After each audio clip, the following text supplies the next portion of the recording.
Hi అండి, welcome to Shreshtha shows. ఈరోజు మనం చింతపండు రోటి పచ్చడి ఎలా చేయాలో అమ్మమ్మ దగ్గర చూద్దాం. కావలసిన పదార్థాలు: చింతపండు, ఉల్లిపాయ, పచ్చిమిర్చి, జీలకర్ర, వెల్లుల్లి, ఆయిల్, సాల్ట్.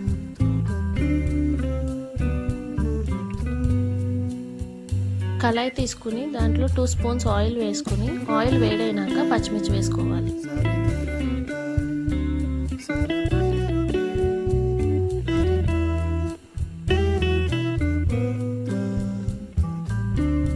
పచ్చిమిర్చి దోరగా వేగినాక ఒక ప్లేట్లోకి తీసుకోవాలి.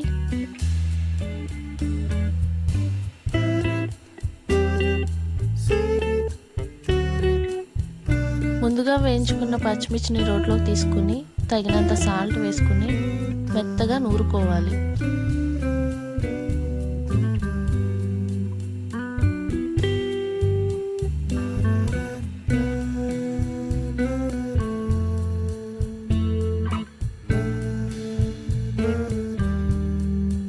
ఈ విధంగా మెత్తగా నూరుకున్నాక నానబెట్టుకున్న చింతపండు తీసుకుని మరలా మెత్తగా నూరుకోవాలి.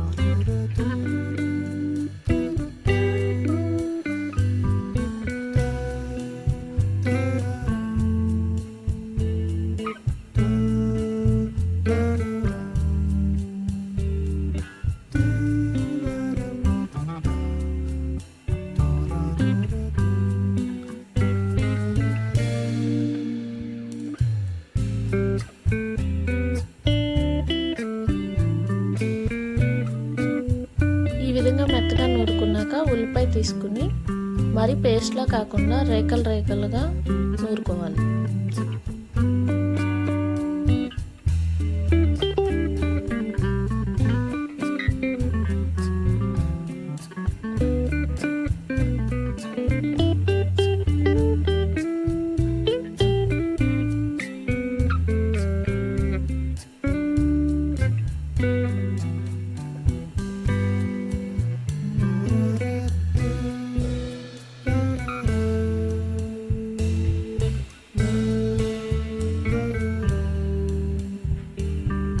ఈ విధంగా కచ్చాపచ్చా నూరుకున్నాక జీలకర్ర, వెల్లుల్లిపాయ వేసుకుని నూరుకోవాలి.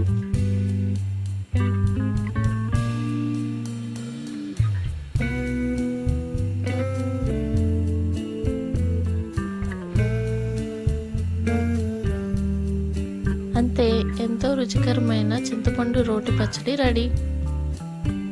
మీరు కూడా ట్రై చేసి టేస్ట్ ఎలా వచ్చిందో కామెంట్ చేయండి. Bye. Please like, share and subscribe.